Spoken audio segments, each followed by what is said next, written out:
Bismillah ar-Rahman ar-Rahim, alhamdulillah Rabbil Alameen. Your Excellencies, dear colleagues, ladies and gentlemen, Assalamu alaikum wa rahmatullahi wa barakatuh. A very good morning for all of you.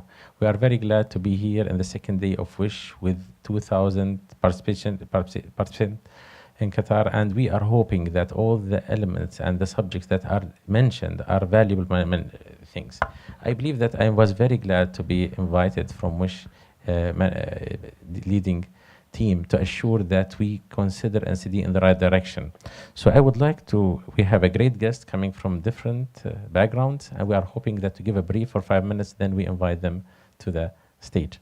So just our brief is coming that how much NCD death is around the world. It's not only the millions, it's the reason, it's more than 70%. All of us know that. You can see the blue. Everything is now around is NCD. So it's the new epidemic of the 21st century. Everybody knows that.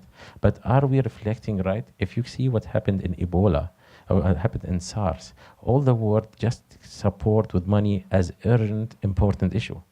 But when you go to important, non-urgent, people are reluctant to deliver the budget needed through different sectors or WHO organizations. It's not enough. They are supporting, but they are not knowing the value of the challenge. So we need to do something for this number of deaths, because all of us are at risk, not all our families. Nobody is sure that he did not get one of these 4 main NCDs group. So we go here to compare like Qatar. Qatar is like the world, but the good interventions that Qatar is working to lower the premature deaths, we can find that the cancer is better than international numbers, and cardiovascular is little, but more work should be done for diabetes and chronic respiratory. But this tell you that intervention on high level care countries can help in lowering the premature deaths, which is one of the most important things to keep the productivity of the country. So let's see here the mortality. When we try to discuss and to compare, mortality will keep growing, and years will level with disability will keep going higher if we don't do something. So it's not, we are not waiting for the death or losing years of our life or our dear people around us in the community. We need to do something. 22 is dangerous if we didn't hold the number of years lived with disability. We need to give hope, as we did many things about hope and other things, especially communicable disease. So WHO is aware about this. There's great people who understand the situation early as 2000.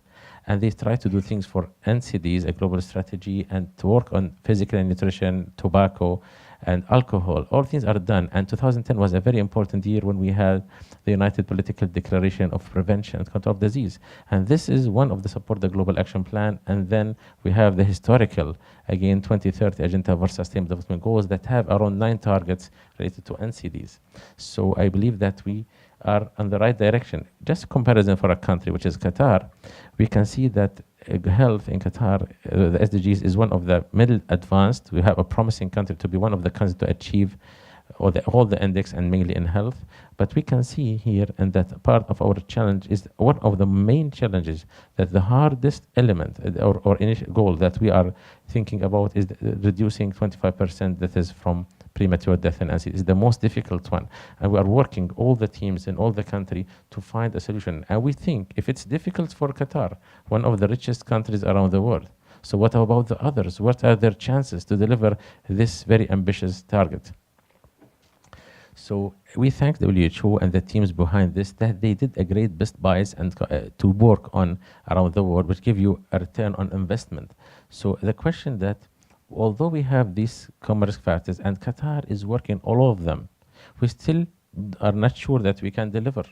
All these are done. We have a new law, we have implementing awareness, we did the reduced 30% in bread and many things, and we are still at risk. So we need to work together to think about more ideas to deliver things. Other thing that little bit is excellent but disappointing is that there's another best buys for cardiovascular cancer.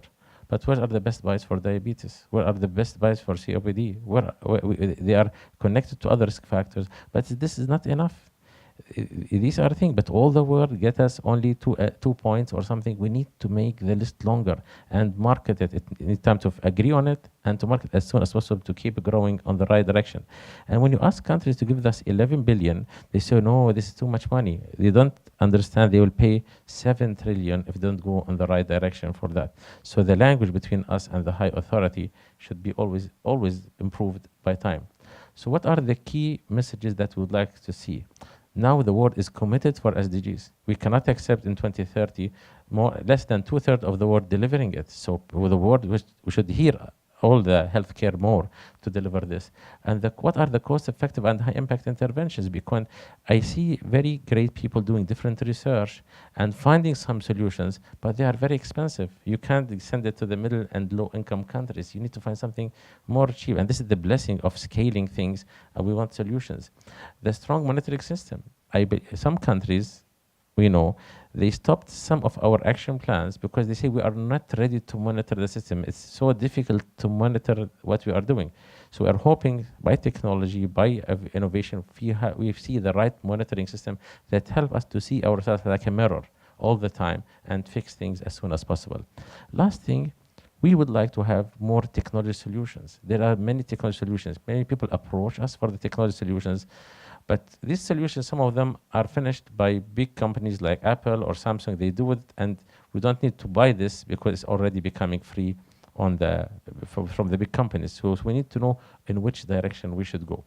So this is for now as a starting point, and we would like now to invite our colleagues from the different backgrounds to assure. So I would like to welcome Dr. Becher Douglas, former chair of NCDs in WHO and working most of his life in delivering things in NCDs and smoking and FCTC. We'd like to welcome Professor Dr. Salman Rawaf, Imperial College, WHO Collaborating Center from UK, and our colleague for Qatar for a long time in training and educating Qatari students. And we'd like to welcome Dr. Katie Dane, the Global Alliance for NCDs, and always advocate and work in passion for caring about NCDs around the world and the rights of the people. We'd like to welcome Dr. Hatem Mansour, Asim Mansour, the CEO and chairperson of the biggest cancer stand-alone center in the Middle East, King Hussein Center. So please welcome them all, please. Thank you.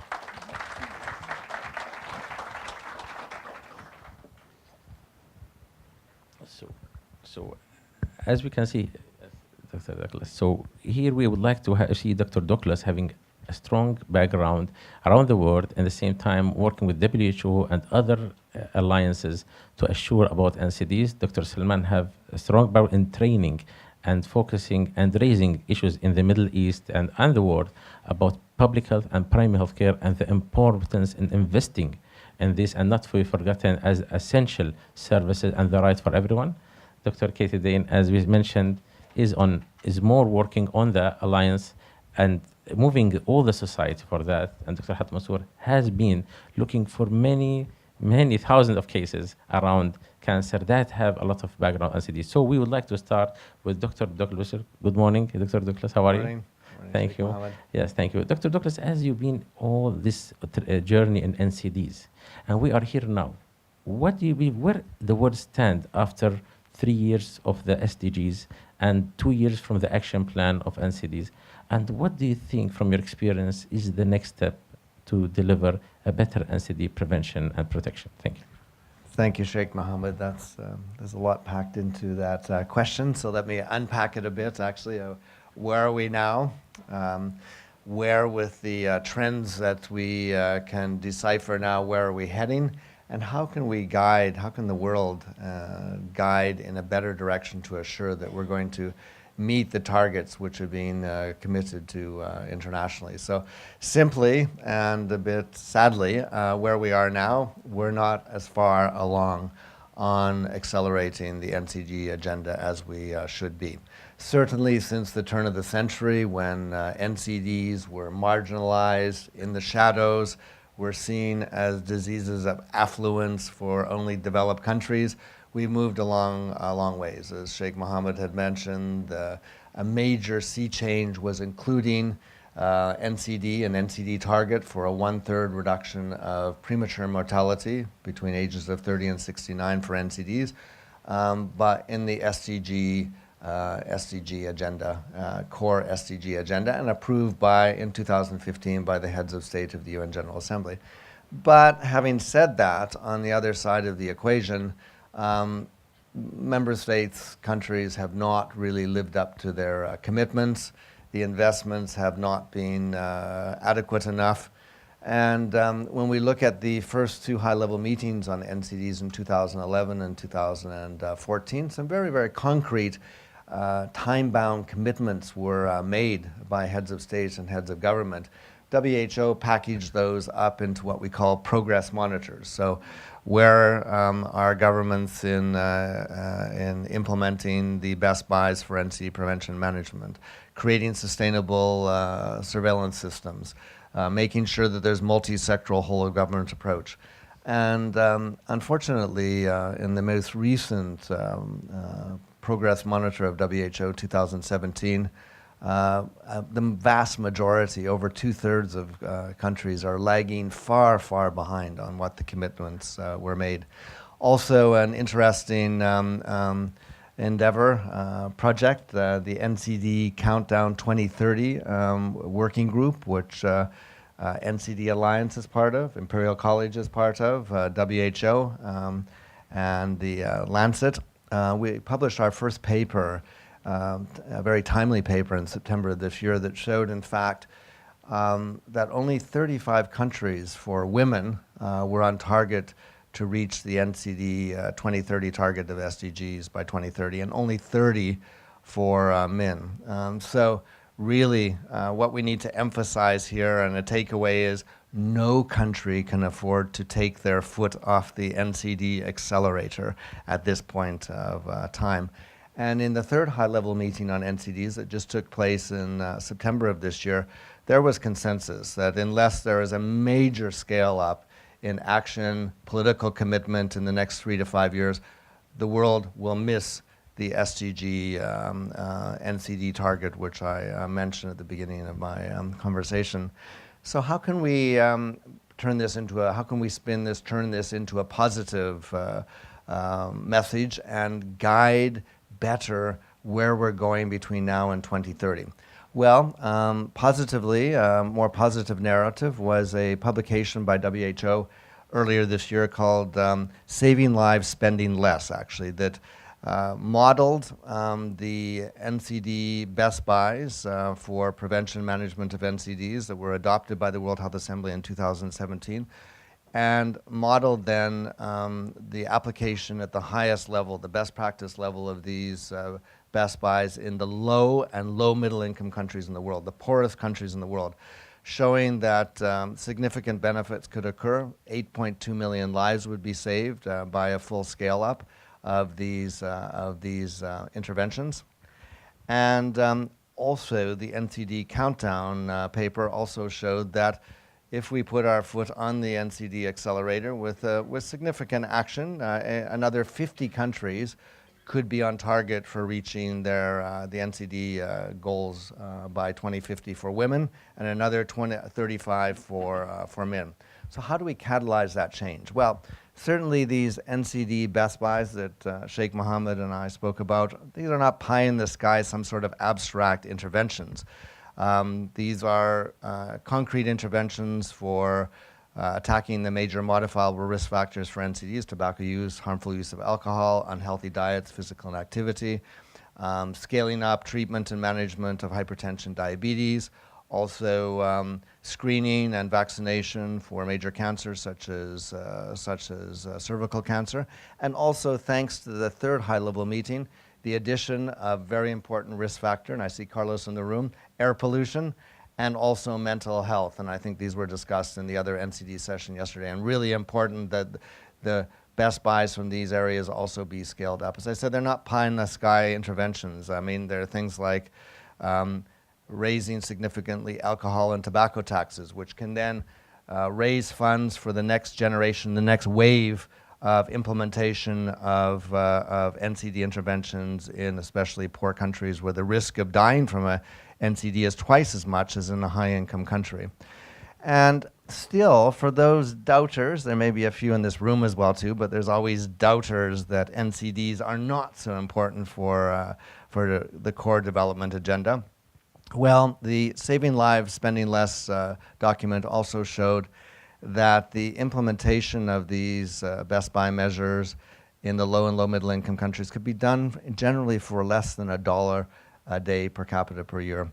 And they would result, this is the first time ever that we've been able to do this for NCDs, would return on investment of 7 to 1, which is a very, very positive number, and would generate $350 billion of new economic productivity and revenue in these countries in the next years to 2030. So we have a win-win situation there. How can we ensure that we're on the right direction? We have to make sure, and this came out of the high-level meeting, that heads of state and government are shepherding this process to ensure a whole-of-government, whole-of-society approach.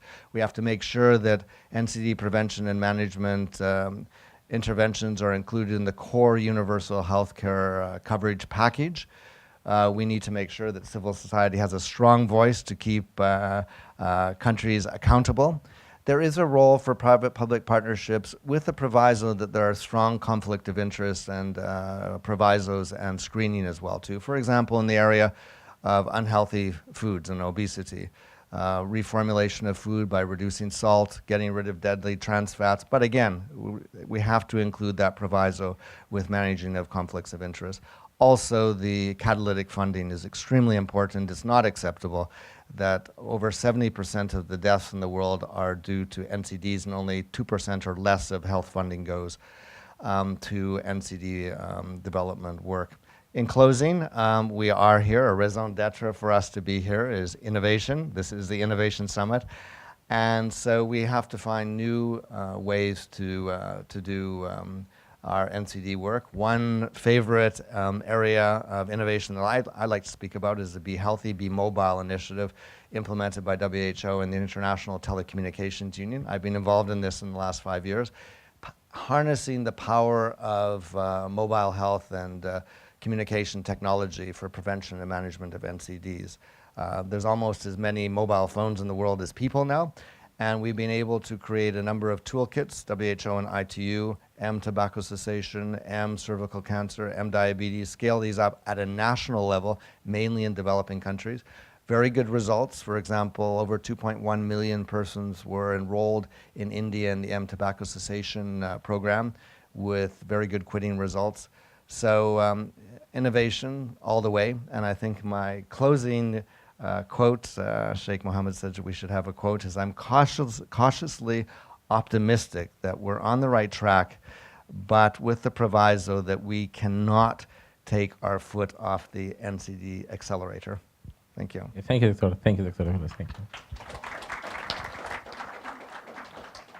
So, Dr. Salman, you're known well for your advocate for health and investing in health, but I always debate from the Minister of Finances and around the world that you're asking us to put more money in health, but in the end life stage will take the same post, and stopping some high taxes on smoking or on fast food or soda, it will end by we lose some of this incomes, and the business and the financial cycle will be affected. So how you can convince our colleagues to say something to their higher authorities that it is an investment and from the economic side, please.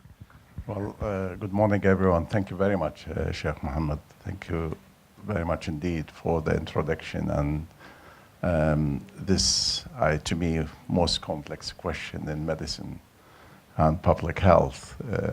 I could describe it easily. This is the $6 trillion question.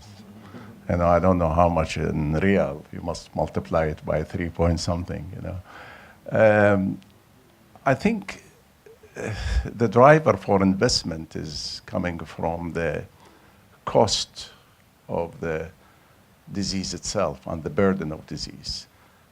Quite rightly, as mentioned earlier, the magnitude of NCDs, and by the way, to me, the term may not be accurate description of all diseases. And as you know, in the UK, we don't use NCD, is long-term conditions. And many people moving into long-term conditions advocate. A lot of people, even recently in Astana, they said, look, let us stop using this terminology. But people use any terminology they like. That's not a problem to me. If you look at how much it costs, I did prepare a few slides to you detailing the costing. Nobody knows how much NCD will cost around the world.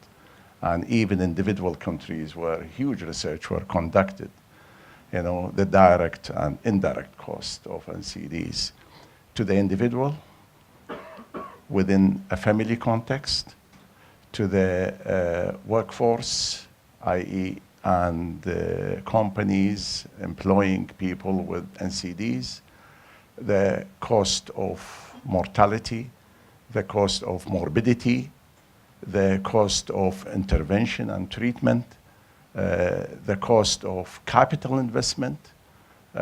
So there are many, many direct and indirect costs. And there are a lot of attempts actually over the years by WHO, by Imperial College, you know, many other institutions, Harvard around the world, to come with some solid facts about how much it costs us. Because understanding how much it costs is really very important to see the investment needed is really very small. Whatever money you put, you will find it very small because the return on investment will be extremely high in this field. And I think Sheikh Mohammed beautifully illustrated the best buys, which WHO during Al-Alwan did many years ago. Yet countries did not follow it. So we said, let us use a financial term, return on investment, may be much more appropriate. And I'll come to this point in a minute. But let me look at the cost of treatment. Let me give you analysis from primary care in the UK, because we have almost, you know, not accurate, but approximate figure, but reliable figure to us. If you look at how much we spend our money in the NHS, and the NHS in an integrated system, and this is including actually spending, which is about 6% of total healthcare in the private sector, it's about, roughly speaking, 150 billion sterling. It's about, say, $200 billion, you know. 50% of the spending consumed by 4% of the population. 4% of the population consume 50% of the NHS resources at primary care level. And the question is, who are these 4%? If you analyze these 4% in further details, you will see there are people with multiple chronic diseases, long-term conditions, NCD. Call them whatever you call them. The name is not important. And I think if you heard the presentation yesterday here and in other places, people, they are talking about a patient nowadays coming to primary care with 10, or Aziz actually, Aziz Sheikh mentioned it, and he's a practitioner. You know, he's practicing every day. And he was saying that between 10 to 12, maybe even more conditions. These people, they don't come to you with diabetes only, you know. They come to you with diabetes, with coronary heart diseases, possibly cancer, et cetera, et cetera, et cetera. And that complex of treatment, imagine how much they consume. Imagine if we target that 4%, we're talking about investment now. If I target these 4%, you know, and preventing the disease early, you know, how much I save. And I will not give you the breakdown of the rest of the population and how they consume, but we have set of slides with references.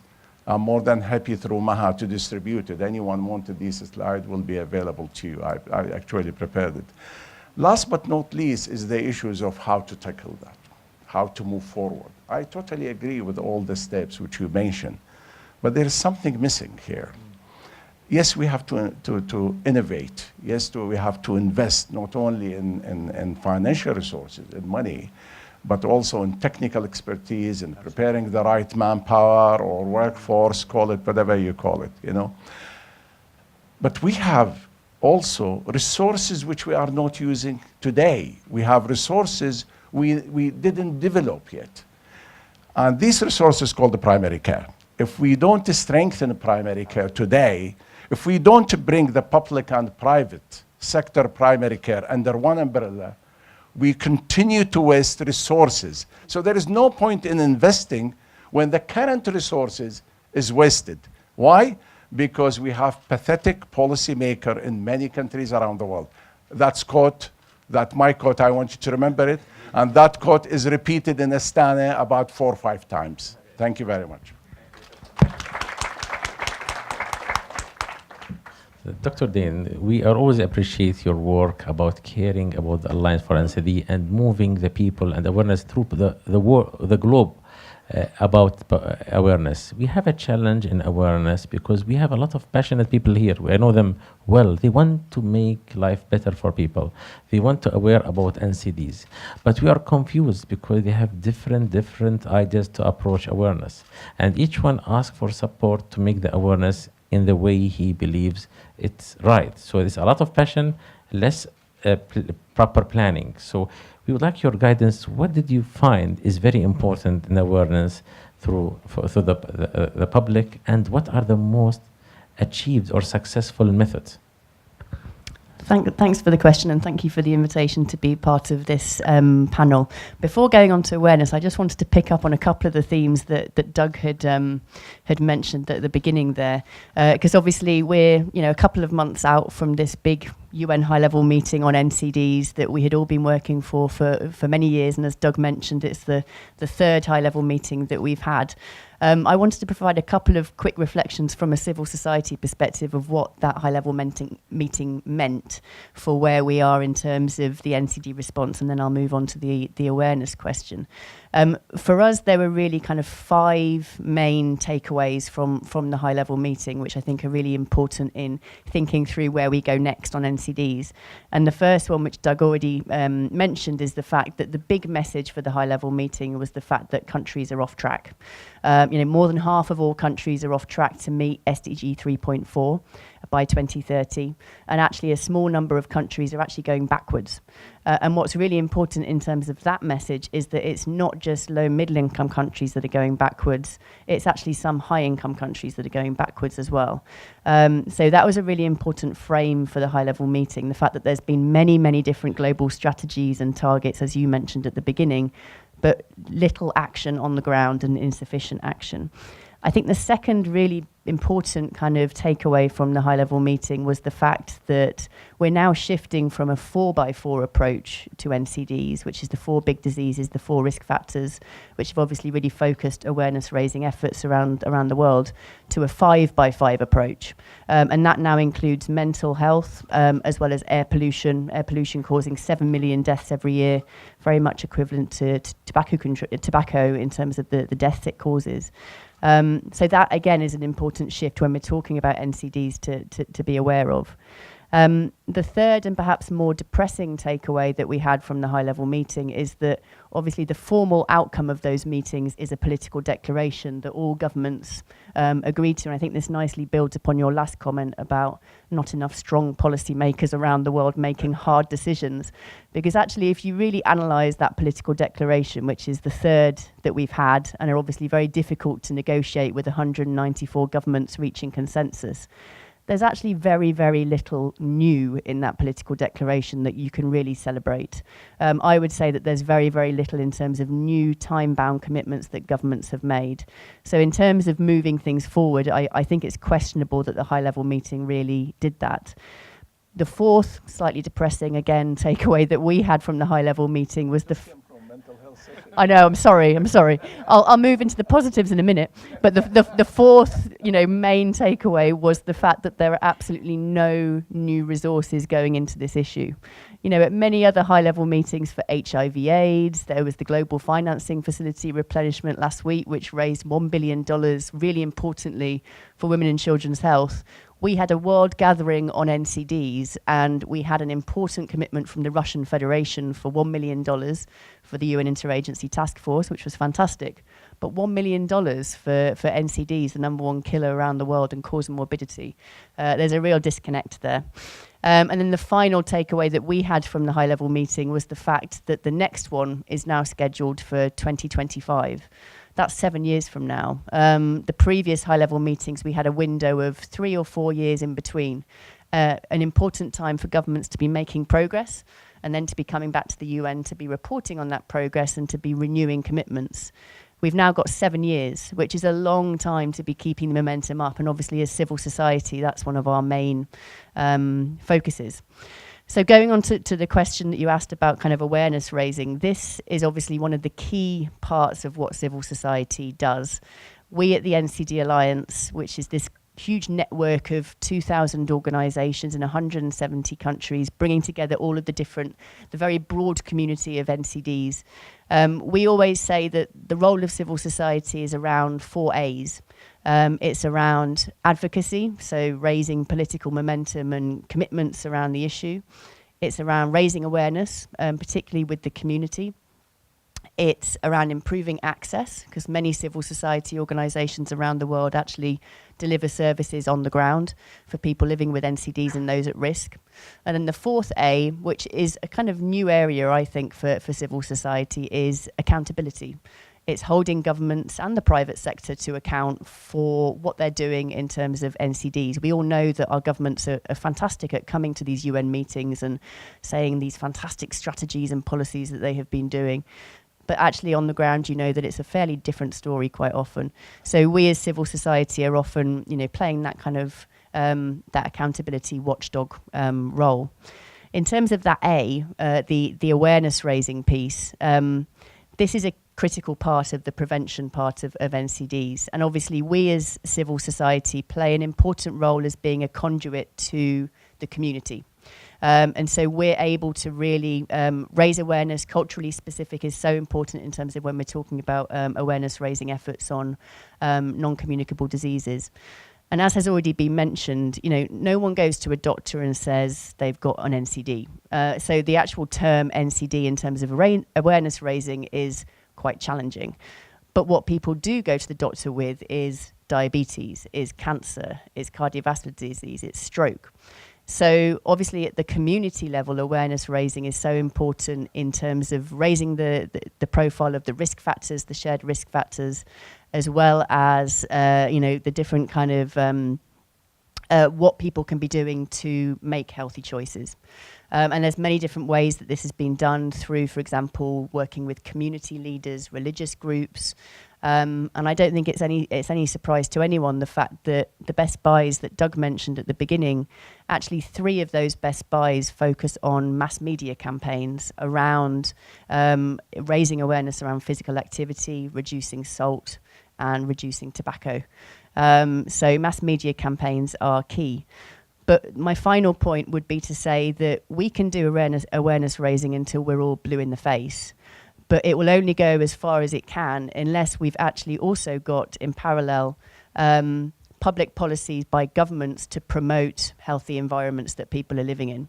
Because if people are living in environments where they've got no public space to do, exercise, if they're living in cities where the design of cities isn't conducive to walking, for example, if there's no healthy eating in schools, if going to a fast food joint at the end of the road is an awful lot cheaper than going to a market and eating and buying kind of fresh fruit and vegetables for your family, it's going to be very difficult to change behaviour. So we need to be looking at awareness raising with the community in parallel with public policy by governments to really ensure that healthy environments are the default choice rather than actually having environments that are promoting disease and NCDs. Thank you. Thank you. Thank you. So, Dr. Asim Mansour, Doctor, as you are leading the biggest, thousands of patients come at your center every year.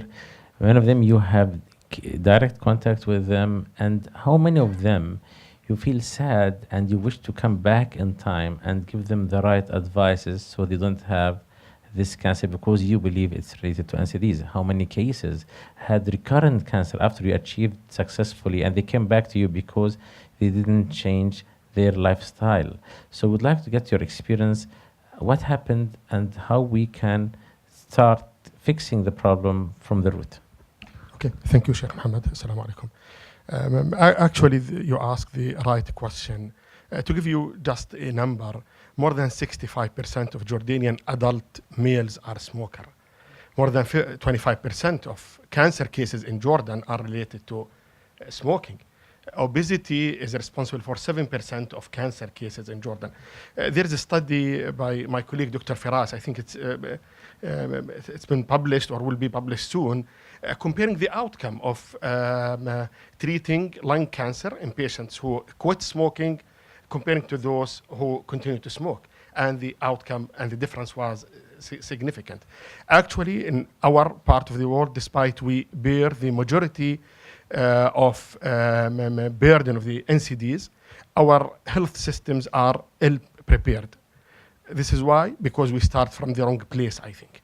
We start from treatment, from some high-tech interventions, but I think if we want to do an impact, we have to start from our health systems. Health systems are broken, are not integrated, and without fixing and doing a broad reform of the health system, we will not be able to tackle any of the common modifiable risk factors for the major NCDs: smoking, obesity, physical inactivity, alcohol, which is not that prevalent in Jordan, but I think it's coming also. And if we add the burden of the infectious disease in some of our countries, the number of cases will continue to rise, and the suffering of our patients, the premature death, will continue to rise. I'm not sure that we will meet any of the major targets of 2030 because simply we are not on the right track. We have problems related to the health system, to the infrastructure. Infrastructure is very weak. It's not integrated. We don't have primary health care, which is the most important factor in preventing disease and promoting early detection of cancer and other human resources, brain drain. We don't have enough training programs in most of our countries just to replace the people who are leaving this region due to the geopolitical instability, due to economic situations, etc. My colleague talked about the innovation. Unfortunately, innovation is not helping us. Innovation is tailored to the people who are doing this innovation. It's tailored to the Western country, to the wealthy country, not taking into consideration our cultural issues, our cost issues, our accessibility issues. And unfortunately, innovations are widening the gap within our countries and between countries, between North and South. And if things continue like this without any solution for that, we will see major socio-economic and health problems coming to our region. We have other problems. We have, if we take Jordan, for example, 25% to 30% of Jordanians now are refugees from other countries. And those people, on top of the communicable diseases, they have also their NCDs and a broken health system, poorly funded health system in Jordan, has also to take care of the refugees coming to the country. So I think the key message, we have to go and take a systemic approach. We have to start from the health systems. We have to improve on the governance of the health system. We have to improve on the equality, and we have to find proper financing of the system. Financing, I mean, not only spending or investing, as my colleague has said, but also at delivery side, we have to come up with the cost-effective interventions, which is tailored to our own needs. Within the best buys, they are talking about, for example, hepatitis or immunization. But what about countries like Jordan, where hepatitis is not a problem, where cervical cancer is not a problem? We have other problems which we have to take care of, like tobacco. Tobacco is much more important for us in Jordan than any of the other risk factors. So, yes, we see our patients with advanced disease. We see more smoking and obesity-related cancer. I would love to go back and advise them to change their lifestyle, but I think most of the time it's too late. Thank you, Dr. Soor. I believe, thank you. So it was great inputs, and I would like to summarize some of them from our colleagues without mentioning the name of the person, but just because you have some things in common. We believe like NCD now is slower than what's planned, and if with this pace we will not be there. And this is said even from advanced countries. What about what Dr. Mentioned, that even the middle incomes, lower incomes needs even to be faster. They are still having many things to establish. So it's a big alarm. The other thing is that we should be strong in advocating and awareness and for the coming years for this, and accountability. The private sector is missed strongly. As our budget is paid a lot for NCDs, and when we ask for more prevention or proper primary health system, they say it's expensive. We are already bleeding a lot, and we take the decision to put the money in the right place. It may help the bleeding or to be less if we start investing, get brave decisions from the high authorities. The challenge that always the health system the leads change, and they all have reformation, and they are afraid to get this strong decision about this. We should recognize that our region need more recognition, because you can't ask people for the high level quality healthy food or nice sport places where they are still in hunger or still having refugees and poor. So there's many things in NCD we should start accelerating as soon as possible. So dear all, we thank you all for this great input, and we would like to give now the question for our colleagues. So thank you all. Thank you very much. Thank you. So we will take 2 questions on a time. So please, I would like if each one give one question, say his name and the question he would like to answer, and we come back. So please. So Dr. Carlos Dora, and Dr. Okay, so Dr. Dora, then you, and then we start again. Thank you. Thank you. It's just to build on the air pollution story, which is one of the new factors which haven't been in. We have very good evidence on cost effectiveness from the USA, in fact, where the investments on air pollution reduction have led or have been associated, I'm not saying this is the only factor, to a major improvement in NCDs. The two things run in parallel. So I think although we need better information, for example, what it would be the context of Jordan, what are the factors, but how much you could borrow from the United States. But I think there's possibly there a very good avenue, considering that the region has a lot, has also high levels of air pollution. So I think considering that everybody breathes the same air, and that if the air is polluted, it will affect and adds to the risk of the other risk factors. So I think that's possibly there an area where a focus could produce good results, including because the prevention strategies for air pollution are paid for in the majority by the people who are polluting: transportation, housing, energy, waste management. So I think having that systemic view was being put forward is probably one of the ways that should be explored in a more systematic ways. I leave that as a suggestion. Thank you. Okay, thank you, Dr. Dora. So Dr. Firas? Firas Hawari, King Hussein Cancer Center, Amman, Jordan. To comment on my colleague, I think the most important pollutant right now in Jordan is actually tobacco, with more than 65% of our population exposed to secondhand smoke, in addition to about 70% of male being smokers, more than 65% of overall population smoking. Having said that, we are, and comment of the speakers, and I thank them for all their input, we are expecting a tsunami of NCDs in our part of the region because we're dealing with a young population. where 75% of the population is below 30 years old. Yet, we're seeing diabetes, we're seeing COPD, and that has not even yet exposed itself to its max because the population is young. And as we can see with best buys, tobacco dependence treatment is always being ignored despite the overwhelming evidence that it is a best buy, that it can really reduce the mortality from NCDs much faster than waiting to make a dent through education and awareness and mass media campaigns. So in countries like ours, where, for example, in Qatar, more than 30% of people smoke, or in Jordan, more than 60% of people smoke, are we going to wait for NCDs to happen?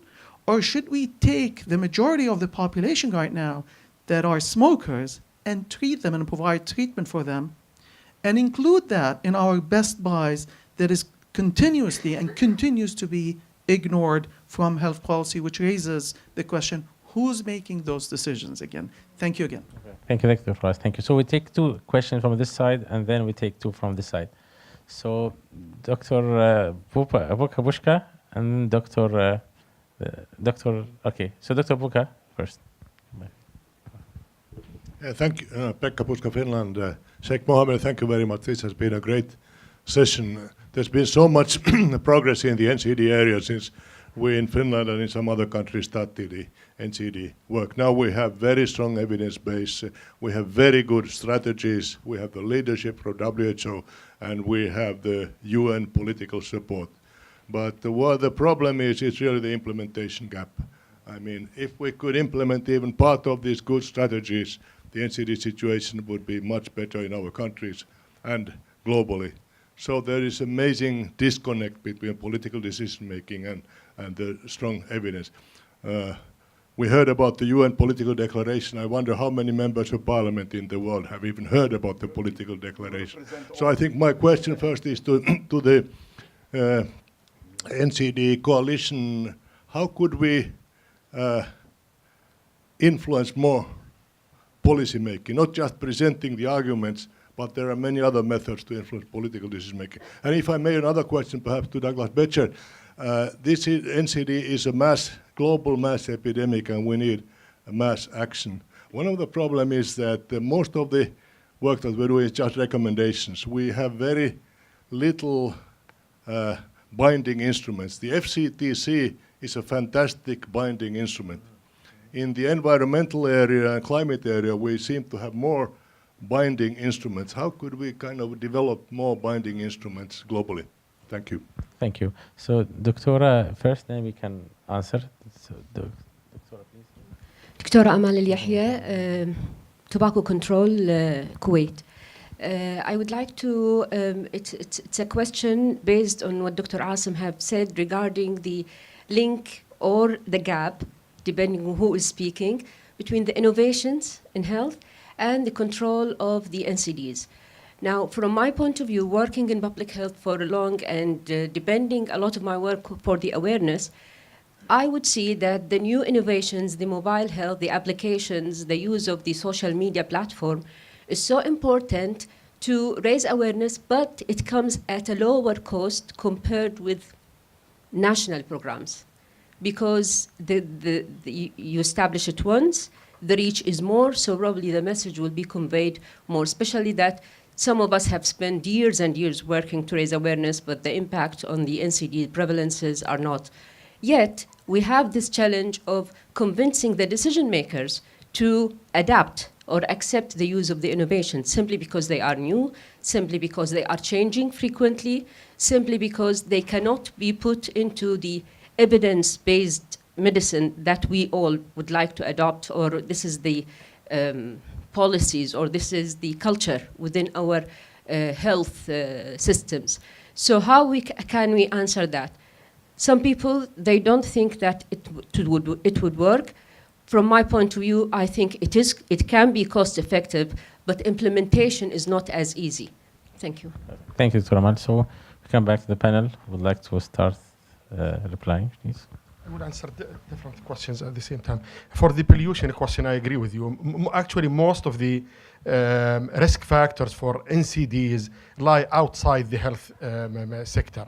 This is why we have to integrate all policies related to prevention and control of the NCDs with all sectors. We have to have multi-sectoral plans and strategies.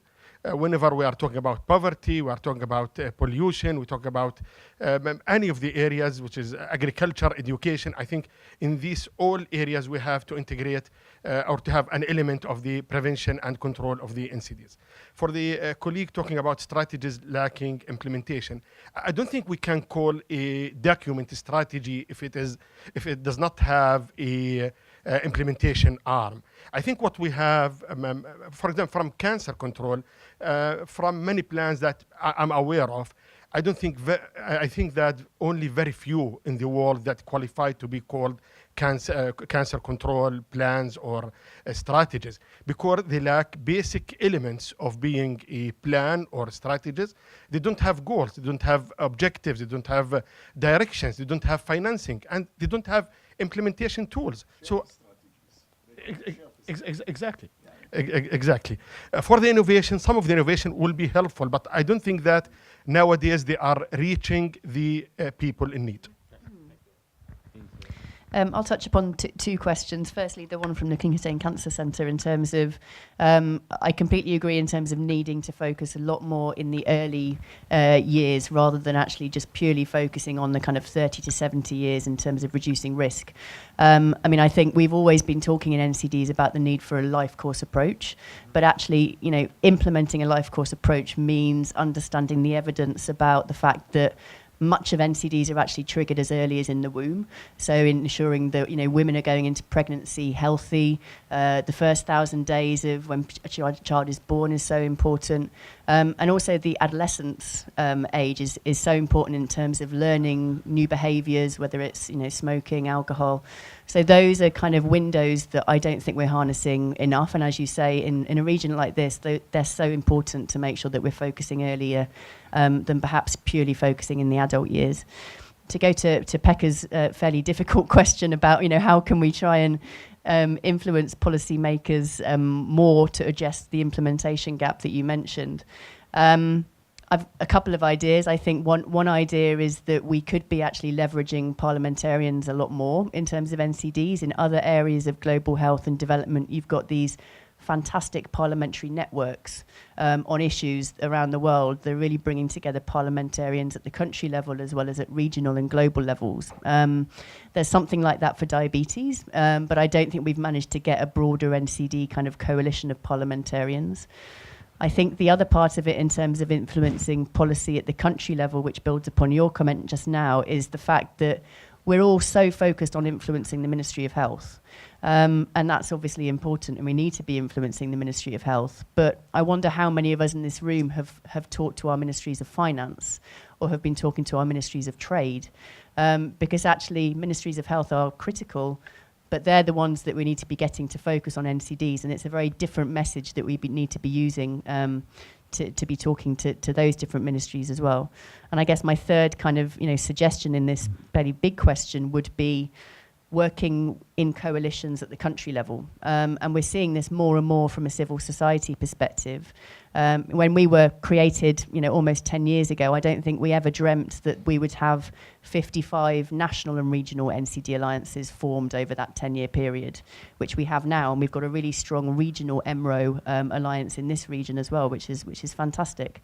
And those are so important in influencing policymakers, because it's then not your diabetes organisation knocking on your Ministry of Health door and saying, focus on diabetes, and then the cancer organisation doing the same, heart organisation doing the same. You're actually working together and pooling resources and expertise, which then has a bigger impact. Thank you. Sheikh Mohammed, with your permission, I want to do something I never done before. I want to stand up and introduce Professor Puka. Can you stand up, please? In front of you is a giant man.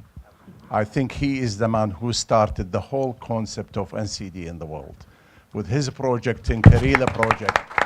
And I'm honored working with you, sir, but on at least behalf of myself, in front of all my colleagues, I give you the whole respect. It's an honor to have you here. Yeah. So I think let me start with tobacco, and specifically in Jordan. And I'm glad you have some of the most and the richest refugees in the world. That your refugees, the 25%, they brought you last year alone. It's a more than $20 billion income, you know, in Jordan. so we shouldn't we shouldn't take negative the refugees in this part of the world. They are brothers and sisters, and we should welcome them, and we shouldn't portray them as a problem. We are the problem, not the refugees. And I need just to put this political point because this is very important to me. I think the issues of smoking, it's really about government policies, you know. And in terms of science, and let me go back from politics to science. I'm a politician sometime, you know. In the night I'm politician, during the day I'm scientist, you know. At least I can play politics with my wife. That's the minimum things I can do. So the science is very clear, to be very honest. Whatever they say to you, there are only two measures which are very effective.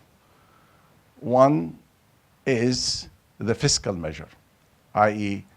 increase the prices. I mean, I was in Jordan 2 weeks ago, and I was shocked how cheap buying tobacco. It's really so cheap, I don't know how can I describe it. I mean, I even raised it with your minister. Where is the policy? Where is the role of the government, you know? The second point is actually the intervention and the smoking cessation. It works. Of course, you can ban smoking, ban in your hotel, but every room people smoke in it. You know, it's called non-smoking room, but the minute you enter, somebody is smoking there. So enforcement is absent. So that's an important issue, but you need to think about it, is the role of the government. I don't mind the state to become a nanny state. In Britain, they describe the British government as a nanny state. So what? The government role is to protect population health. The last point about environment, and I'm very pleased that there is a good example from United States, although they withdrew from Paris Agreement, you know, disregard to the rest of the world. But yet, I mean, smoking pollution, air pollution in London kill about 10,000 people every year. And unless we have very strong measure, and indeed now the mayor of London is imposing very strict measure in terms of driving diesel cars, etc. Again, goes back to the role of government. So we shouldn't really forget the role of government. Thank you. Some cross-cutting replies. I'll start with replying to friend, mentor, Pekka Puska. He's been a major mentor in my public health career as well too, so tributes. So on the area of binding international legal instruments, I had the honor to be involved in the coordinating the negotiation of WHO's first treaty, the Framework Convention on Tobacco Control, with great support by people like Pekka Puska. Looking at key elements for and key issues of public health that might be candidates for further binding instruments.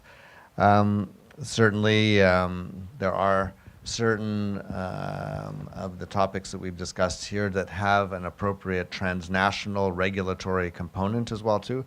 In Argentina later this month as well too, heads of state of the G20 will meet as part of the health ministers forum discussing key public health issues that are going to address antimicrobial resistance plus ending childhood obesity. Both have transnational components that would lend themselves also to binding international legal instruments. I could write on the back of a napkin now a structure of a treaty. Recently, Carlos was mentioning the high-level meeting, high-level conference on air pollution as well too. There we have the components of substantive regulation and collaboration across states in for a transnational an issue.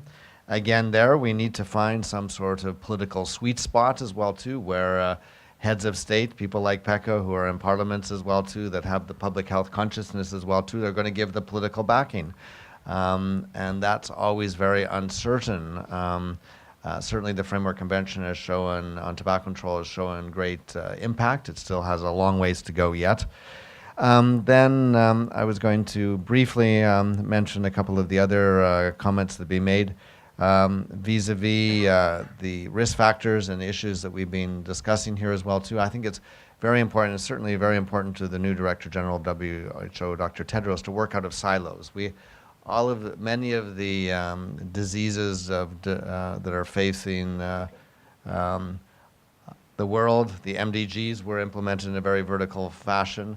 Communicable diseases, for example, and NCDs are very interlinked. We had this year the advantage of a TB summit next day to a NCD summit, and acknowledgement in each of the outcome commitments, the interrelationship and the synergy of addressing both, because they're comorbid risk factors and diseases.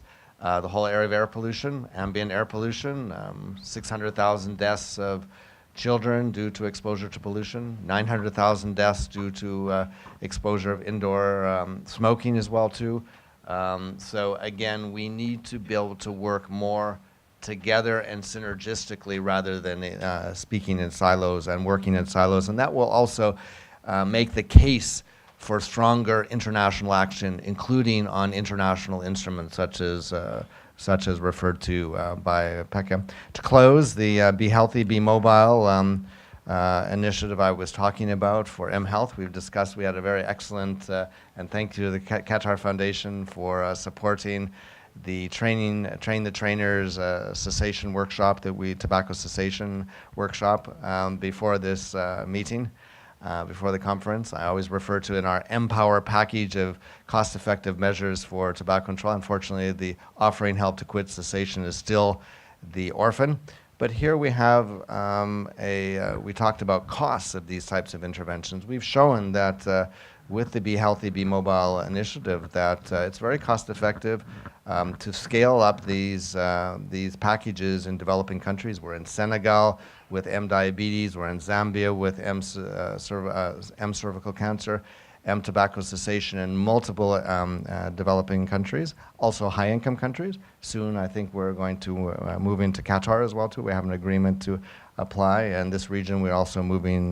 We already have implemented in Tunisia, and so I think this is important as well. The point was made too that maybe some of these best buys are too expensive. The Saving Lives, Spending Less document doesn't uphold or support that comment, actually, that for less than $1 a day with a $7 return on investment, that's not necessarily the case. And again, Katie referred to as well, too, countries that we found in the NCD countdown, ones that are lagging behind are some of the richest and most powerful countries in the world, actually. There are many low-income countries that are making better progress and then some of the very rich, leading-edge, high-income countries. So again, we shouldn't get into that paradigm of development that these things can only be a fixed paradigm, a narrow or myopic paradigm, that these things are only possible in developed countries, because in fact, the opposite in many cases is happening. Thank you, Doctor. So 2 questions from the right wing, now 2 questions from the right wing. Doctor and Doctora. Okay, so Dr. Jawad and Doctora in the back. So Dr. Jawad, please. Yeah, I want to ask is there a league table or something kind of which states for every government? Thank you. Is there a kind of a league table or a checklist every periodically your organization publishes to stimulate the differences in implementation of the SDG goals or the NCD targets, so that it acts as a stimulant to many ministers that if they are falling behind, they'll try to catch up. That will be one way. For Jordans, you have 200 doctors in your organization. What are they doing? Just treating patients? Why don't you just go into the palace of the king and tell him to do something? Because really it's very disheartening to see the case of Jordan. It's really very, very sad in the region to see that.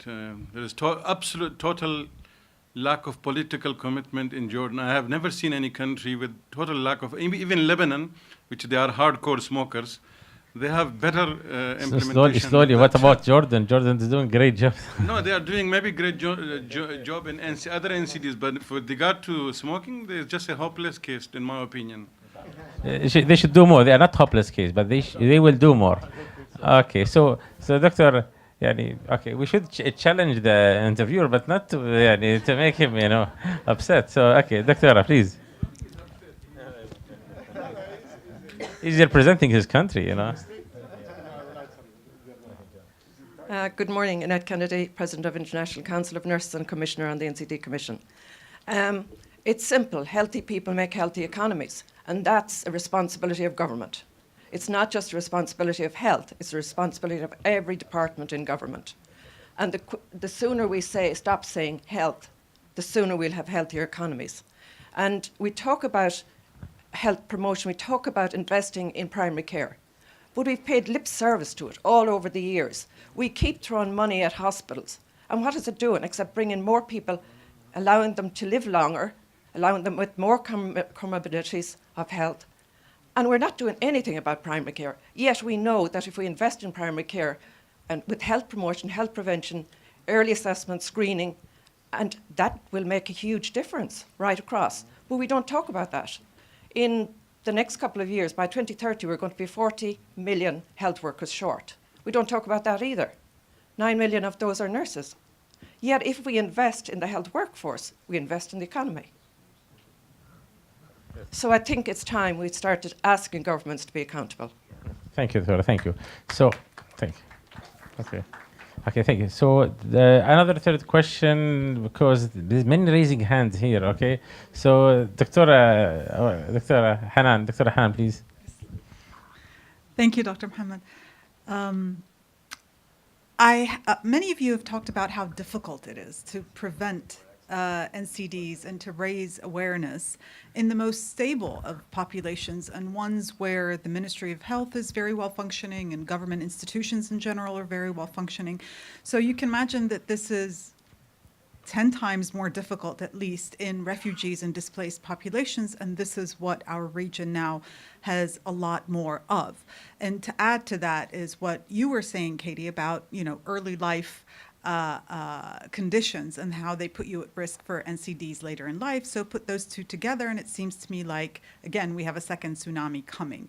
My specific question is, to your knowledge, is there any body in the UN or any civil society body that is specifically focusing on NCDs in displaced and refugee populations? Because aid is usually a lot more directed towards relief and emergencies, and it doesn't really have this lens of long-term prevention. Thank you. Thanks for the chance to ask. Thank you, Dr. Hannah. And just before we reply, please, because many people are raising their hands and they are interested to comment, please allow me, I know that you have a lot of things to reply to. Just please, I would like from our colleague just to be brief and reply, so make more people satisfied that they can comment. So please, who would like to, Doctor, you can reply to Doctor in a brief way, but please in a very brief way, so give them a chance before our colleague tell me it's time.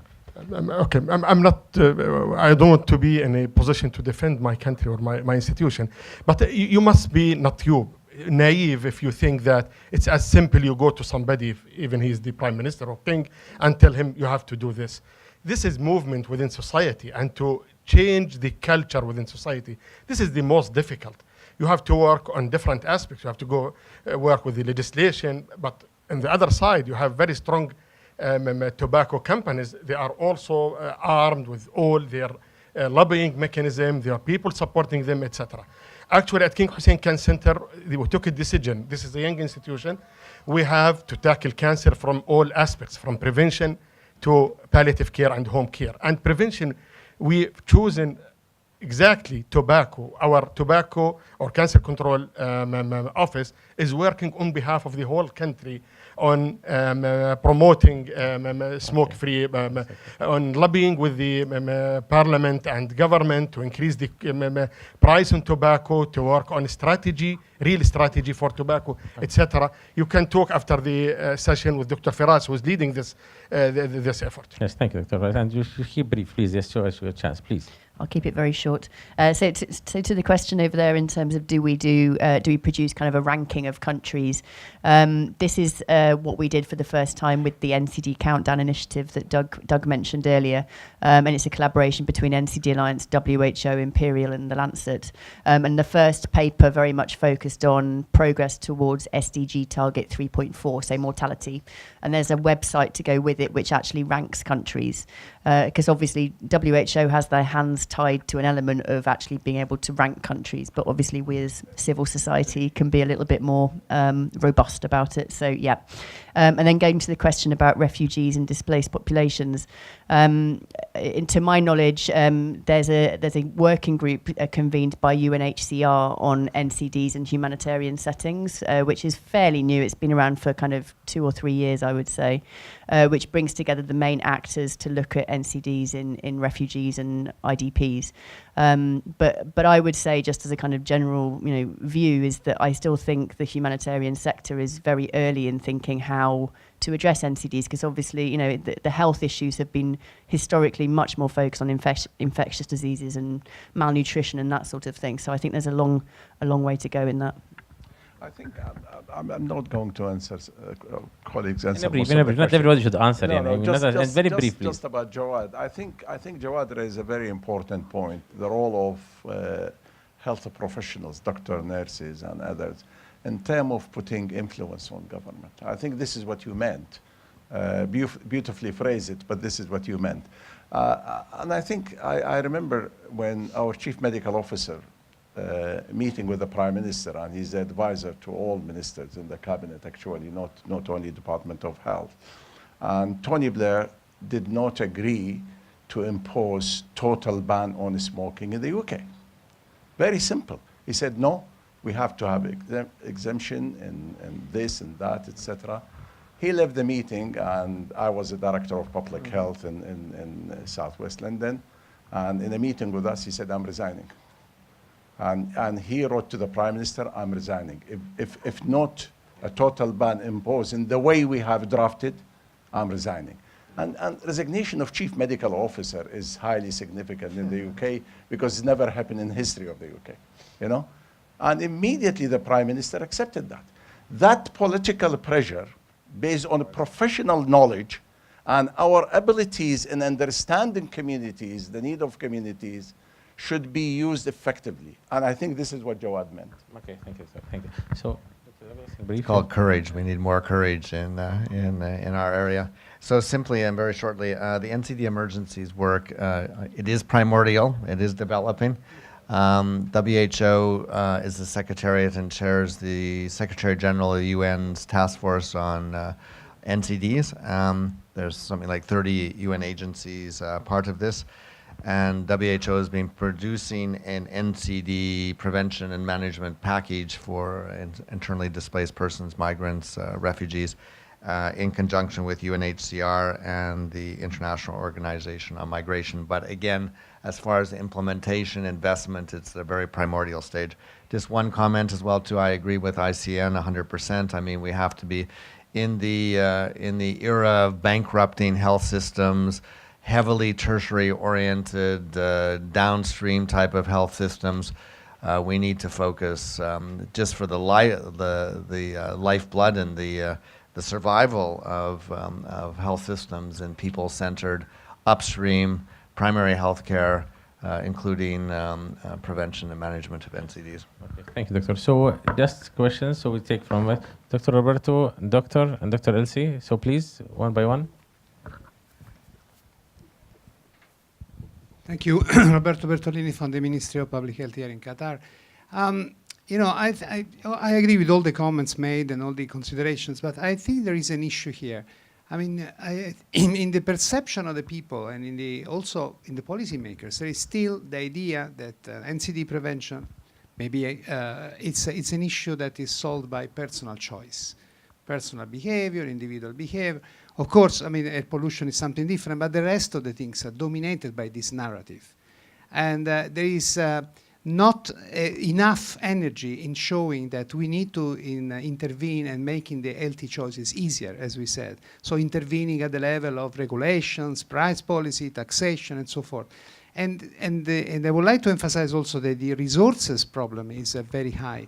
I have found a research, I've done some research some months ago about the investment of the private companies on marketing and promotional activities. Coca-Cola spends $3 billion per year, which is the budget of WHO global.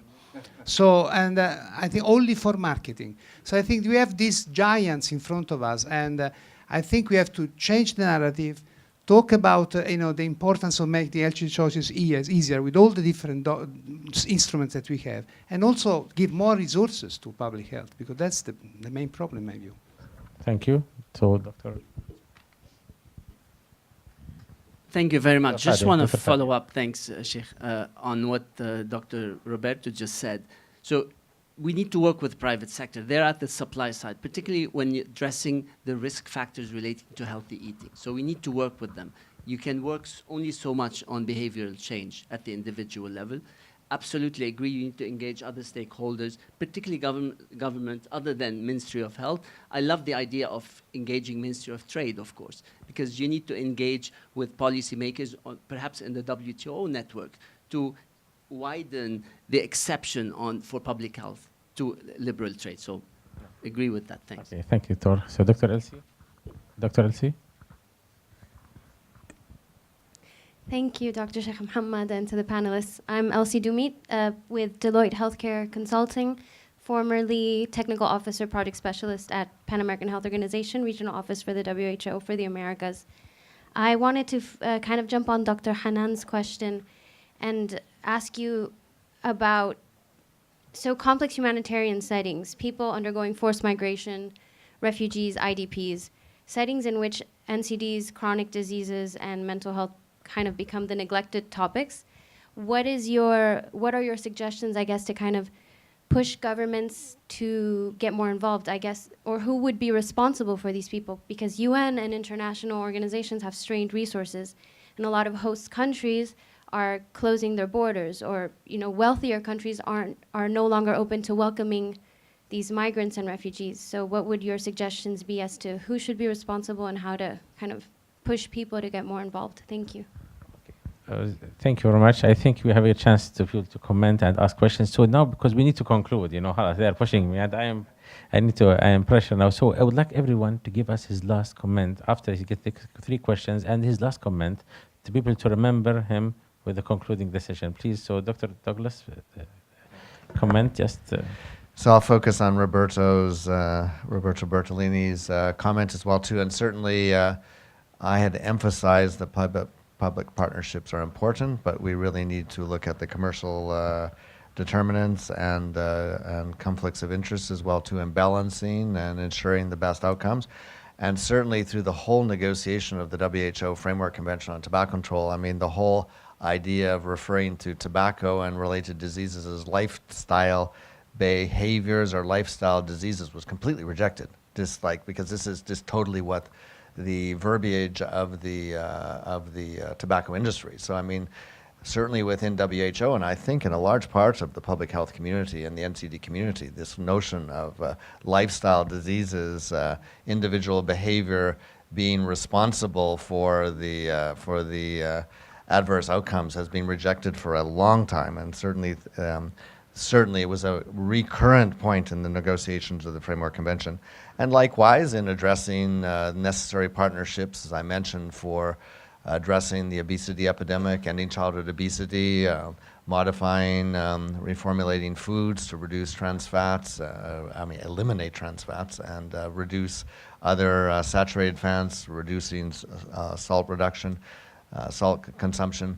We also are needing to create facilitating environments and not blaming the user, the individual as well too.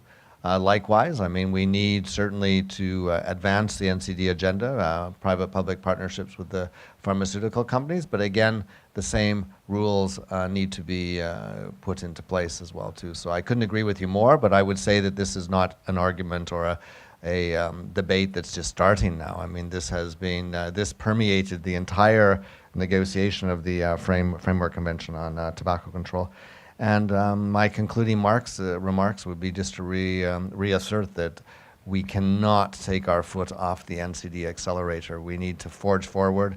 There needs to be the political commitment at the highest possible levels, and civil society and the accountability, the 4 A's that Katie referred to, are absolutely critical to keep governments accountable. Thank you. We need to move to auto-drive. Let me pick on the 2 points, one the private and the second one the refugees. I mean, the private is a specific issues. The private sector is there to make profit. There is no difficulties with that. We know that, you know. But I think the role of the government is to bring the private sector under wing of the totality of the health system, rather than marginalizing them. It's very important that they play a role in the social solidarity and supporting, you know, the government agenda for health. And moving from the disease model to the health model is difficult for the main system, let alone for the private sector. But that needs a very clear strategy. Actually, WHO published series of policy documents in Astana. It's about, I don't know, 6 or 7. Right. One of these is a document which we written, WHO at Imperial, on integrating public health into primary care. And in it we are saying very clearly that all primary care, private and public, should come under one umbrella. There is no way. It has to be one system. Otherwise, it cannot be described primary care. And we have to create the environment in which every citizen in the world should have access to a family doctor. I mean, I don't need to remind you of the editorial written in 2008 on that in the BMJ, but also Nabil Quraishi song, the famous song, Family Doctor for Each Family, you know. I'm not going to repeat it in Arabic, you know. The issue of the refugees, I think it is the responsibility of the host country, you know. And I think whatever we say, those people should not be treated in the negative way. They are already suffering. And I think this is not a political statement, but I just want to use Egypt, for example. Egypt is a country absorbed, you know, I don't know how many millions. You know, we sat with them and we looked. They never declared a single refugee they have in their country. They consider them citizen of that country. They allow them to work and they allow them to flourish. And I think there are a lot of lessons which we could learn from Egypt. You know, to marginalize those people is unfair. Doctor, yes, thank you, Dr. Salman. I appreciate it. That's okay. I'll just be brief to kind of pick up again on this private sector question. I mean, we've always been very strong proponents of pushing the role of the private sector and public-private partnerships for NCDs, and we stick with that. But I think we do need to get better at really differentiating what we mean by the private sector. And there's health promoting industries out there, and there's also health harming industries. And there's, as Doug mentioned, there's this increasing narrative and analysis of and body of research really on the commercial determinants of health and how what's been called the unhealthy commodity industries, big tobacco, big alcohol, big soda, ultra-processed food companies are increasingly using very similar tactics to undermine public health. So I think we need to be careful when, private sector, yes, but when, for example, alcohol companies are driving the development of national alcohol policies in countries in Africa, that's not right. And we need to be really careful about making sure that there's very clear firewalls in terms of governments being at the helm of policy development and private sector, yes, being consulted, but it's governments that are leading policy. Thank you, Tor. Thank you. Two messages. The first one is the importance of investing in research.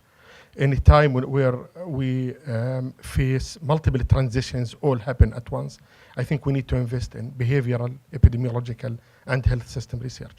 The second message, I think we failed to create a social movement around NCDs. And if we want to progress, I think we have to have a social movement which is inclusive, including all stakeholders, public sector, private sector, patients, families, funders, researchers, etc. Thank you, Dr. Asim. So to conclude, we believe that from now to 2023, we have a very interesting, challenging, noble mission to do to achieve things through globe. And this will not happen without people like you, people who are dedicated and in love to care about other people's life. I would like to thank my colleagues and thank all our guests and for you for attending this and wish you all the best. Thank you very much.